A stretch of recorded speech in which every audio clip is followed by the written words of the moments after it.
listening to Overwatch League Daily, your daily source for Overwatch League news, scores, and more. Here's your host, KickedTripod.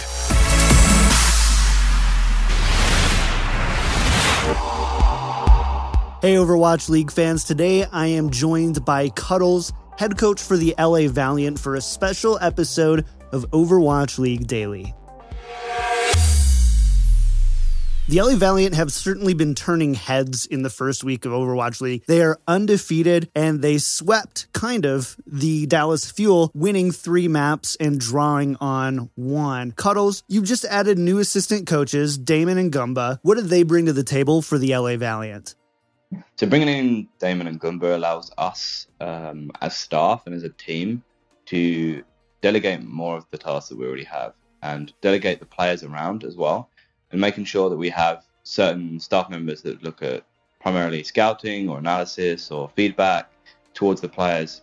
It just gives us more time to be more precise about what we do and allows us to look more in depth at, for example, the scouting reports. I can sit someone like Gumba down and say, hey, look at this team, and he'll go away and put all of his resources into that, while then Damon can be, on the other hand, giving feedback, and it just allows us to be more efficient across the week. Before Overwatch League, Immortals were really well respected and probably one of the best teams in the West. Since then, you've added quite a few players, most notably a few stars from Rogue. How have Soon and Unko helped round out the previous Immortals core? So bringing in the players that we brought in allows us to play around and be way more flexible. I think originally we knew that Immortals needed some veterans and almost like a stronger backline and a stronger front line in terms of someone that can lead those two positions and can bring their experience from Rogue, for example, into the team. And once we brought in Soon, you can kind of see that the dives and things like that and the cleanup has been a lot cleaner than it originally was. And then we can also allow people like Grim and Verbo to learn from these guys and how they have had this experience, and they've been to Korea, and they're known as some of the best players in their position, so they can learn so much more from them and develop from there, because it gives them someone to look up to and move into. I'd like to ask you a question more about on the coaching side of things. How has coaching changed for you coming from the unstructured competitive Overwatch scene pre-Overwatch League to now? So beforehand, we would kind of prepare for 3 months straight and then go into a main playoff or go into a tournament such as the Beat Invitational. Contenders had a little bit of a structure, but it still was kind of prepping, and then it was a hard couple of weeks or even a hard weekend of games. And having the Overwatch League and having a main season allows you to have just this consistent week-to-week schedule in place, and allows all of the things that we do and all of the scrims and analysis and stuff to be consistent, and we can prepare and we can say, hey, we play this team in 3 weeks, so we can start preparing for them while making sure we're getting ready for other teams. And you can have systems in place, and you can discuss with staff this is what we're going to do, instead of just almost boot camping for 3 weeks straight, going into a playoff or going into a weekend tournament, blasting that out and then being oh, okay, now we have 3 months of not knowing what's going to happen next.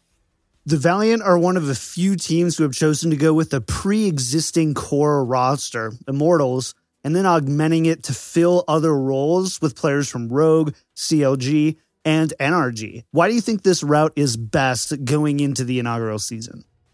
We had an original philosophy that Immortals kind of held onto, and allowing us to keep those players within the core roster allowed us to almost influence the new players coming in, and they can kind of understand, and we have this foundation of, this is how we stand and this is how the team is run.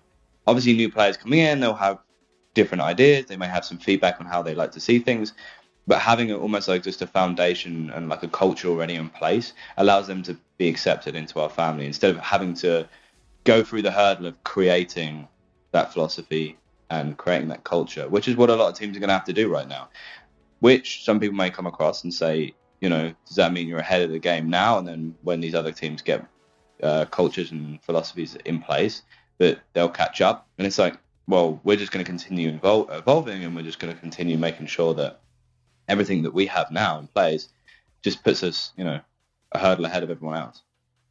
One player in particular I want to ask you about is Envy. Envy didn't have the best performance in Contender Season 1, but since then, it seems like a complete 180 as far as how well he's been performing and leading the team. Is there anything you attribute to this perceived change? I would just say that he's probably noticed that there has been a lot of public lash and a lot of feedback that he's gotten from us as coaches and just everyone in general. And he's just knuckled down, and he's working super hard to be 20 times better than his performance was. He's in the spotlight now. His teammates have picked him up. They want him to improve. He wants to improve. And it's as simple as that. He's just trying to work his hardest, and he's listening to us and improving every single day. One more question for you, and I'll let you go. How does the addition of Soon to the team change the vision for Grim Reality's niche within Immortals/Valiant? Bringing in Soon allows us to bring in someone that's like a super strong tracer, someone that's had that experience playing in a team where he's pretty much playing it 24/7, and then allows us to start pushing Grim into positions that are more specialist based. Now, Grim was known for things like his McCree, his Widowmaker's pretty strong, and Reaper as well when that was being played a while back. And it allows us to use Grim in those situations, and also he can then again learn from Soon and see how Soon currently stands in a team, how he carries himself, how he trains, and also just how to be a professional. And that's something that Grim has taken on, and he's watching Soon and learning from Soon, and you'll see some of him soon and be able to get some of his, specialized roles in place. My thanks to Cuddles and the LA Valiant for taking some extra time out of their busy week 1 and week 2 inaugural season schedule to chat with me just about a few things that have changed about a very exciting, a very hyped up LA Valiant roster. Make sure to follow Cuddles on Twitter at Henry_Cuddles, and make sure to follow the Valiant on Twitter at LA Valiant. They're a really exciting team, obviously a really great group of people to work with, so make sure to follow, cheer them on, grab those jerseys or whatever. Thanks for tuning in for this special episode of Overwatch League Daily. I'll be back tomorrow with hexagrams to discuss this week leading into the second week of the Overwatch League inaugural season. Bye, guys.